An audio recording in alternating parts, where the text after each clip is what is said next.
মানুষ ভুল মানুষের জন্য অনুভূতি পুষে রাখে, তারপর কারণে অকারণে কষ্ট পায়, পাগলামো করে, যত্ন করে কাঁদে। কান্না পাগলামোতে যখন ক্লান্ত হয়ে পড়ে, বেঁচে থাকবার বলয়টা যখন ক্রমশই ঝাপসা হয়ে আসে, তখন হন্য হয়ে বাঁচার একটা কারণ খোঁজে, একটা নির্ভরতার হাত খোঁজে, মাথা রাখবার একটা কাঁধ খোঁজে, খুব জড়িয়ে কান্না করবার একটা নিজের মানুষ খোঁজে।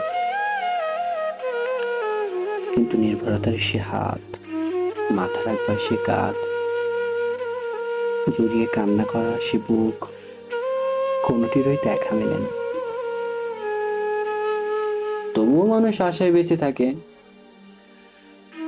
সঠিক মানুষটিকে খুঁজে পেতে পেতে অনেকটা সময় চলে যায়, কারো কারো লেগে যায় একটা গোটা জীবন।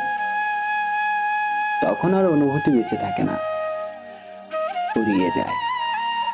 তাকিয়ে দেখে দেখে ভুল মানুষের পিছনে খরচ করে বসে আছে সব। বুকের ভিতরে যেখানে হৃদয় থাকে, সে হৃদয় জুড়ে তখন কেবলই হাহাকার কথা বলে। অনুভূতির ঘর প্রতি শূন্যতা, সে শূন্যতা প্রকাশের ভাষা থাকে না। মাঝে মাঝে নিঃশ্বাসের সাথে কিছু শূন্যতা দীর্ঘশ্বাস হয়ে বেরিয়ে আসে, ভারী করে তোলে পৃথিবীর পরিবেশ। তবুও আপনি দেখবেন, দেখা হলেই তারা কিভাবে হাসে, জিজ্ঞেস করলেই বলে, এই তো আছিস, এই তো আছিস, এই তো আছি বেশ।